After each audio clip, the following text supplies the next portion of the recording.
Good afternoon, folks. This is Robert Chappell, Executive Editor of Madison365 with your daily update for Monday, June 27th, sort of a evening edition today. Got a little bit behind on some things this afternoon. So I'm coming to you now to give you the latest on the COVID situation and some other stuff. And it is Monday, which means that it is Metcalf's Monday. Metcalf's is a fourth generation family owned and operated market with stores in Madison at Hilldale and behind the Westtown Mall and in Wauwatosa at 68th and State. It's grilling season, folks, and they are ready at Metcalf's with local meats and seafood for your next backyard picnic or cookout. Stop by anytime, or you can order for takeout or delivery, for pickup or delivery at shopmetcalfs.com. And that might not be a bad idea, just because COVID still is a thing; it's still here. I'll talk a little bit about numbers today. On a Monday, the new number of new confirmed cases is always a little bit lower because there's not as much testing on the weekends. 766 new confirmed cases today. That puts our 7-day average at 1,413, which has basically been flat for the past week and a half or so. Been right around 1,400 for the past 10 days or so. The percentage of positive tests went up just a little bit to 11.8. That's been basically steady also since the 10th or 11th of June. The 7-day average of deaths is still down at 3, okay, which is very low. Hospitalizations also remain steady, 386 currently hospitalized. Excuse me. That's one more than a week ago. So basically steady over the past week. It goes up and down a little bit every day. Like today is 7 more than yesterday. But that has to do with time of day when they're counting, that kind of thing. 52 currently in ICU. That's actually down by 9 since a week ago, which is, well over 10% decrease, about a 15% decrease in the past 7 days in the number of people in intensive care. Now, what I'm seeing here is that we're kind of stuck right now. That sounds like a relief that things aren't getting worse, that things have plateaued. But if you think about it, it's 1,413. That's not the total number of active cases. That's the number of new active cases every day. Right. So the fact that number stays the same is, that's fine. That's good that it's not going up. I'd rather it go down, but it's not going up. But that's still a lot of cases every day, you guys. 1,413 new cases every day in the past 7 days. That does add up, right? Because everybody stays actively contagious for 5 to 7 days, give or take. And some number of those people get really, really sick. Now, back in the day, remember early in this thing, a lot of detractors were like, it's no worse than flu. But it was clearly a lot worse than flu. It was like 10 times, in terms of deaths, it was 10 times more deadly than flu in alpha, beta, even into delta. But we're seeing 1,413 new cases a day and only 3 new confirmed deaths every day. We're in terms of deaths.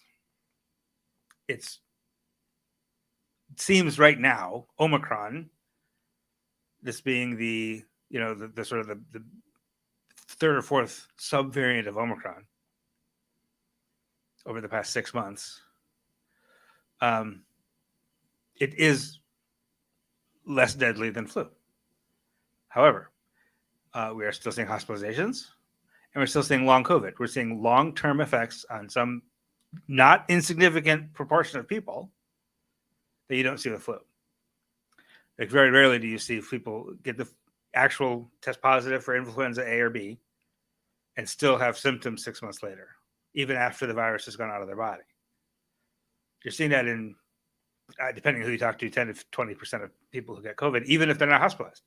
Even people who get mild COVID are still sometimes in 1 out of 10 or 1 out of 5 cases, depending what data you look at, still having symptoms a month later, sometimes 6 months later. And it's not because they still are infected. It's because the infection damages their organs. Right? We're seeing similar symptoms to traumatic brain injury 6 months later. So that's why we're still keeping track of this thing. Because the deaths, like it is, if you're just counting deaths, like it's no worse than flu. But there's more to it than that. And I want everybody to keep that in mind. And remember, there's more to it than that. Like, death is not the only bad outcome.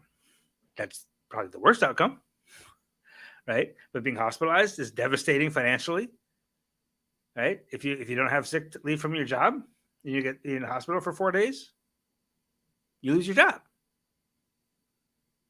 And you have a $100,000 bill to pay, right? Just being hospitalized is a bad thing. And then the long COVID is another significant problem. So we're going to continue to keep track of this as long as we need to. I will also mention we are now up to 34.8% boosted in the state of Wisconsin. 64.5% are vaccinated, 60 have gotten at least one shot.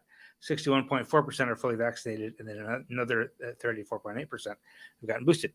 Now, we are beginning to see children under the age of 5 be vaccinated. There's a free vaccine event that the Multicultural Coalition is putting together in Neenah tomorrow, and we just got word this afternoon that they've been authorized to vaccinate kids under 5.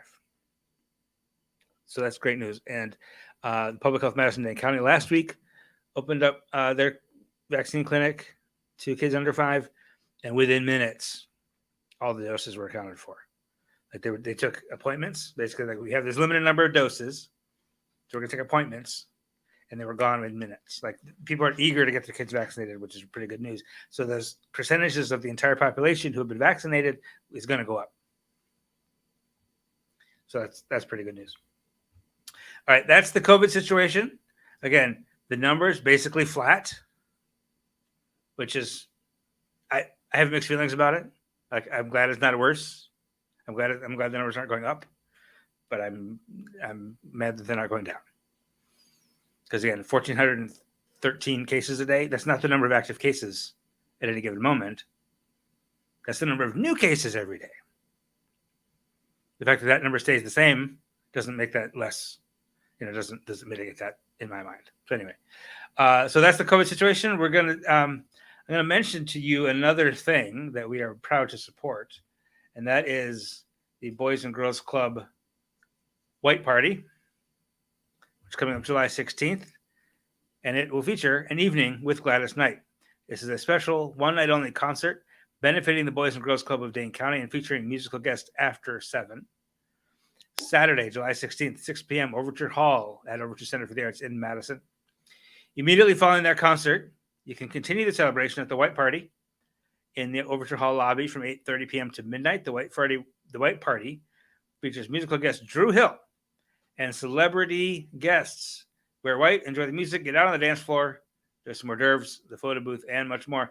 Go to www.bgcdc.org. That is bgcdc.org for more information, and the links are there for the tickets. Now, I should mention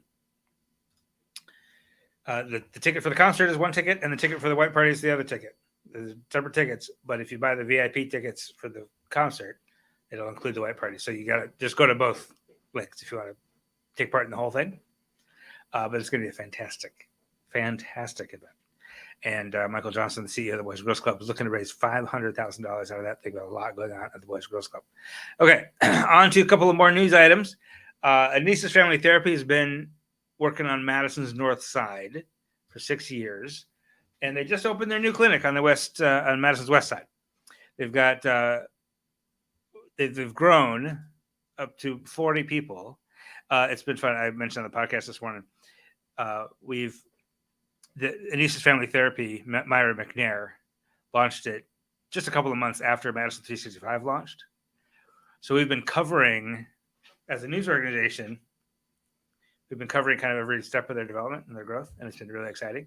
And so to have our health reporter go out and talk to Myra about their new clinic, it's just really exciting. They've got 40 people now. It's really, really important that people of color have access to mental health services from people of color, right? If I'm a therapist, I don't expect a Black person or a Latino person or an indigenous person to come to me to learn anything, right?